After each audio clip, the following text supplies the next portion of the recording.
The first question is from Nate. He asks, why do you like horror?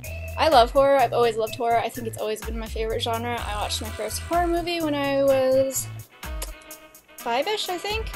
I wasn't allowed to watch that movie, but I watched it anyways, and I snuck horror movies for the rest of my childhood and teen years whenever I could.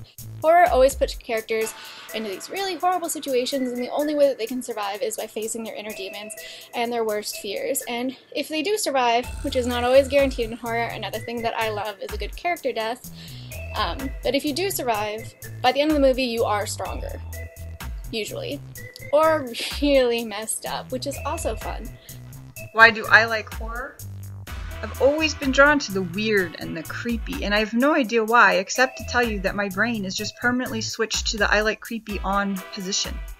I guess I've always been fascinated by what lurks in the shadows and goes bump in the night. It speaks that anything and everything is possible. It just sets my imagination wild, and thinking about all the things out there that I can't see that are there. It's pretty darn cool. Scary is good. I am a very cynical and pessimistic person. And that's not exactly the healthiest thing to do. And so writing horror, reading horror, playing horror games has always been a way to find the light when I've lost it. I started liking horror probably in high school, and it was all because of Stephen King. I hated to read, especially the classics that our teachers were forcing us to read. Basically, I just read the Cliff Notes. Don't tell anybody. But he really got me into the genre of horror.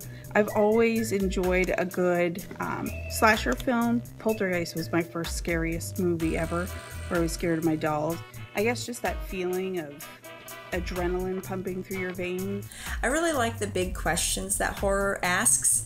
I think it's a really great way to get at big ideas that are going on in our society, debates, without having to hit it so hard on the head that you lose any sense of entertainment value. You can think high and low at the same time. Why do we like horror? Why not fluffy bunny rabbits? Why not cute and cuddly things? I think horror, when it's done well, represents a loss of self-control. It's not just pushing your boundaries, it's actually testing your limits, whether that's self-restraint or how much you can handle. And the same is true for people who really enjoy extreme sports or roller coasters or the things that really get the adrenaline going. Jenna asks, what snack or party foods do you recommend for horror watching? Well, I think I can answer that pretty easily. Popcorn is a must. The more butter, the better. Whenever watching a good scary movie, everyone should have popcorn.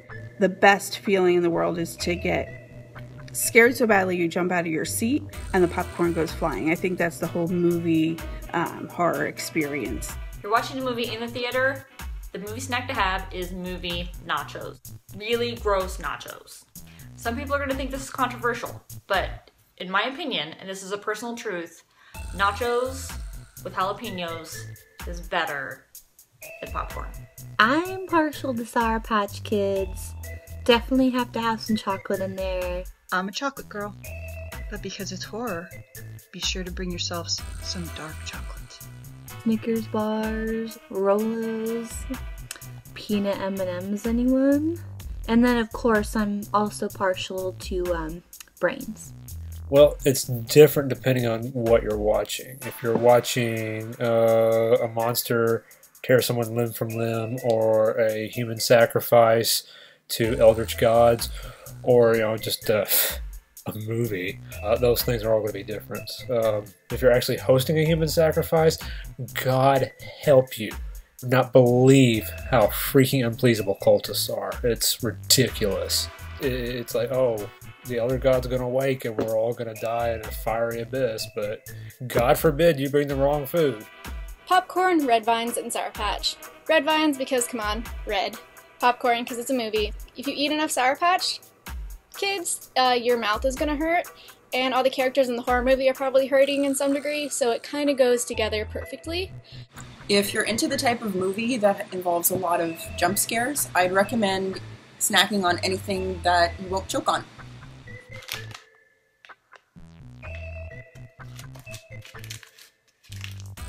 Just make Freddy Krueger hands, guys.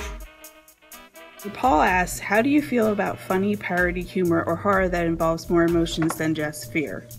I love the parodies. I don't know about you all, but I think it's really funny when they pick on the tropes that are in horror.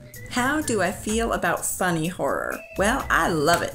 It's a great subgenre. Shaun of the Dead is one of my favorites in this particular subgenre. And I think it makes perfect sense. When people are afraid, they tend to laugh a little.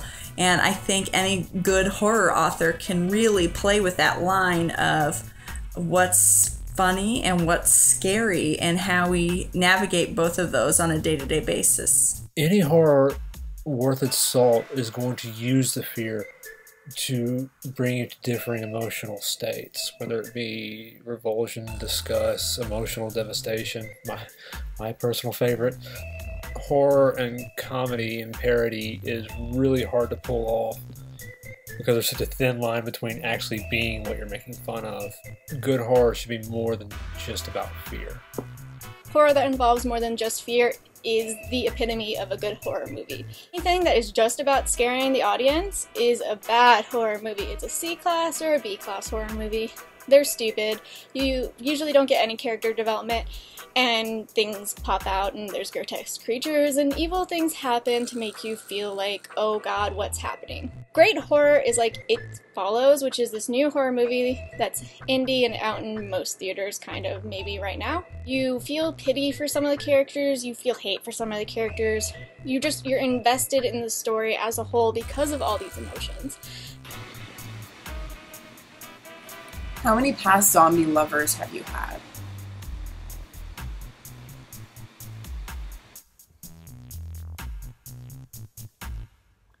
How many past zombie lovers have you had?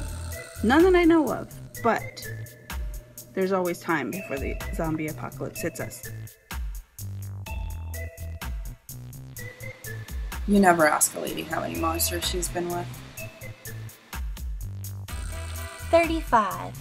My answer is none. I like my zombies like I love my vampires. Creepy, violent, kinda disgusting, and wanting to rip humans to shreds. Back in my wilder days, before I got married, there were a few. I normally don't kiss the undead and tell, but Giovanni was probably the best kisser until his jaw fell off.